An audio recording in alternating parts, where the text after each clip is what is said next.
In this video, I will tell you a step-by-step process to study in your dream country. Canada's education is famous for its world-class standards, and studying in Canada is definitely a dream come true. So in this video, you will get to know the step-by-step process to study in your dream country.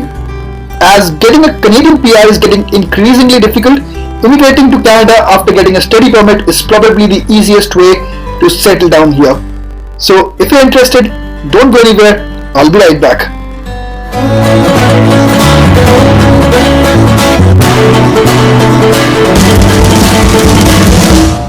Okay, before I tell you the various steps involved in the complete process, it is important to understand the different intakes in Canada. Basically, there are three different intakes here in Canada. The first one is the September intake or the fall intake. This intake includes the most number of institutions offering the largest number of seats available in all the courses. You can say September intake is the main intake. The second intake starts few months after September in January, and it is called the January or the winter intake. This intake can be considered as a continuation of the fall intake. A fewer number of institutes offer courses in winter intake compared to the fall intake. Most of the students who have missed the admission in fall intake would opt for this winter intake. Now the last one is the spring intake or the summer intake. This is also known as the May intake.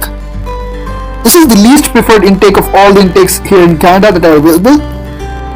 Not many colleges offer a course during this spring session, and the ones that offer are very few. So you now know that the main intake is the September intake, but there are other intakes as well. Okay, now when you know about all of these three different intakes, we can start discussing the different steps involved in the complete process. The first one is doing your own research. So it is very important that you do your research. Firstly, you should know that the entire process takes a lot of time. Starting from the first step to moving to Canada, it takes around 1 year time. Because it is one of the biggest decisions of your career, so you don't want to rush into taking any decisions. So you should start 1 year before when you want to start your studies here in Canada. So which points should you consider while doing your research? Number one, which course? You should be pretty sure about the course that you want to pursue here in your studies. You'll be required to finalize a specific major course when applying to study in Canada. The Canadian academic setup is quite flexible towards switching courses, although it is best to compare your options beforehand and choose a major that you truly are interested in pursuing. And while doing that, you should definitely make a point of its scope in Canada. When you're thinking of studying in Canada, most people, if not all, want to stay here, want to settle down here in Canada. So in your research, you should think of the scope of your studies. Is there a good scope of getting a job? What kind of package can you get after completing your studies? All those points should be kept in mind. After that, it comes down to selecting your university or colleges. I would suggest you pen down few universities and colleges where you want to get admission. We would come to this point in the next step. Now for those colleges and the universities that you have selected, you should know what are the exact requirements, and then only you would be able to prepare according to that. Now even IELTS requirements are different for different colleges. Even the same college, for different courses, the IELTS requirements are different. So you should know that well in hand. Now you should also be aware of the cost. What would be the fee? How much money do you actually need in hand if you want to go ahead implementing your plan of studying in Canada? You should be aware of the funding sources. If you're getting that money from your parents, let them know well in advance that you would need that amount of money so that they're also prepared. And talking of funding sources, you can also search for scholarship programs. There are various scholarship programs that are being offered by the universities and colleges, so you should definitely check for those as well. And last but not least, you should definitely think about the location and the campus. So if you want to live in a bigger city, let's say Toronto, in that case you should look for universities that are in the GTA region. If you want to live in more of a quiet city, you can look for universities and colleges in the Waterloo region. Maybe going even further north, you can check for the universities in London.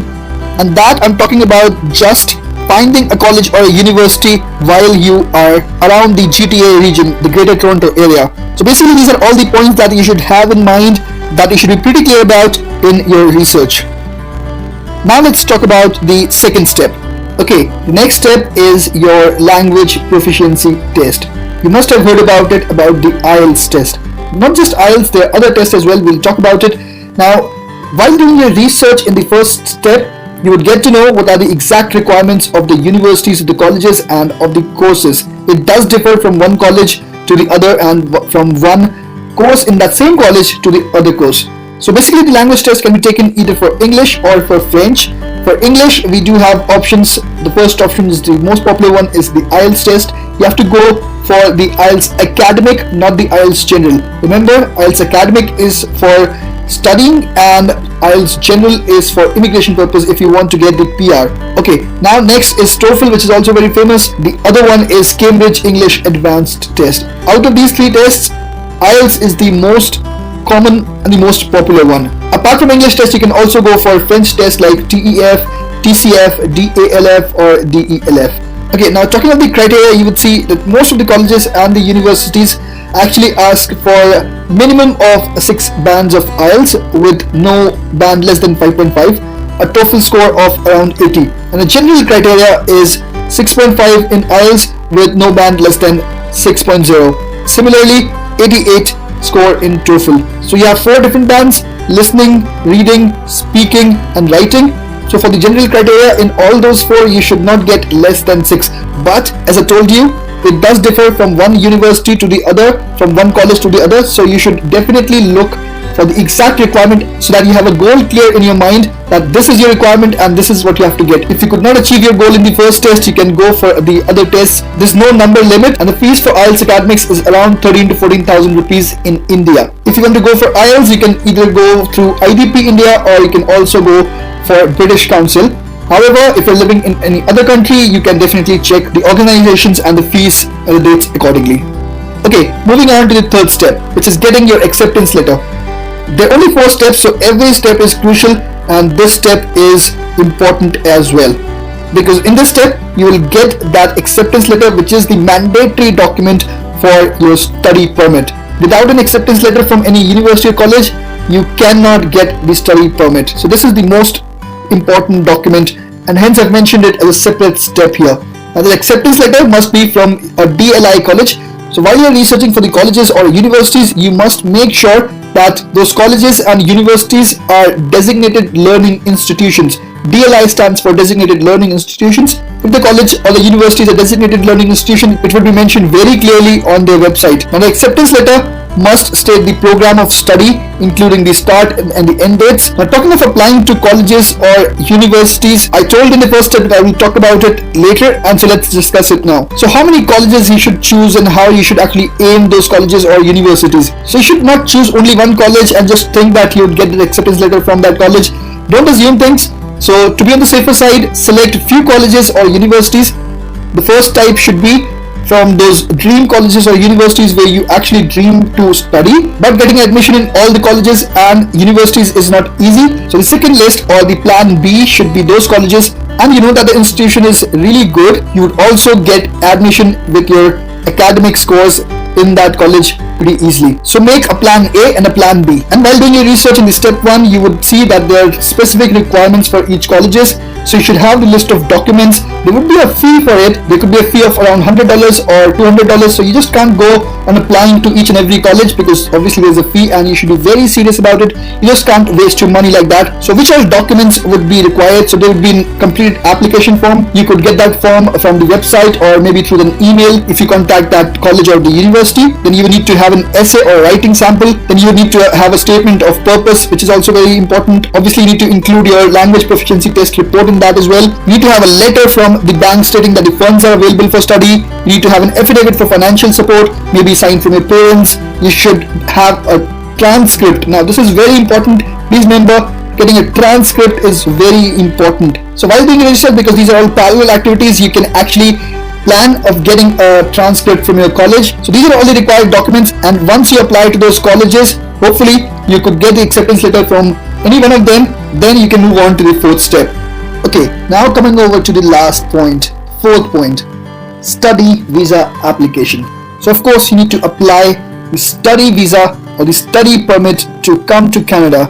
You've got the acceptance letter, but that acceptance letter was for the sake of getting the study visa, and you can apply that online or you can apply that through your VFS office in your city. Okay, now the documents which are required. First of all, the acceptance letter. As I told you, it was the most important document. Then of course your passport, affidavit of your financial support, PCC, which is your police clearance certificate, and a medical test report. So you need to get your medical test done as well. So all of these documents are required. There may be a couple of other documents as well, but you will get to know as and when you apply that study permit. There is a fee for that study permit as well, and that is $150. However, the processing time differs a lot from one country to the other. The processing time can differ from 3 weeks to 12 weeks. Now you might say that it's a big time range. Yes, definitely it is. However, 3 weeks is for the new program which was launched in 2018. It is called as SDS. If you want to know more about it, I made a separate video about it in detail. You can check it out. If you're in India, you can definitely apply through the SDS program and get your study permit in just 3 weeks time. Also, if you want to know about the effect of coronavirus or COVID-19 pandemic, you can find the link of that video in the description box below. Alright, so once you're done with your study permit, after that it comes down to traveling. Now you have to plan your travel, because planning your travel is also very crucial. You should come to Canada 1 to 2 weeks before your session actually starts, because you have to manage your accommodation. If you're landing in winter season, then climate also plays a very crucial role. So that's it. That is the complete process to achieve your Canadian dream. So thank you guys for watching this video. I just hope that the content shared in this video would be helpful for you guys. If you have any queries, please put them down in the comment section below. Please like this video, share it with your friends,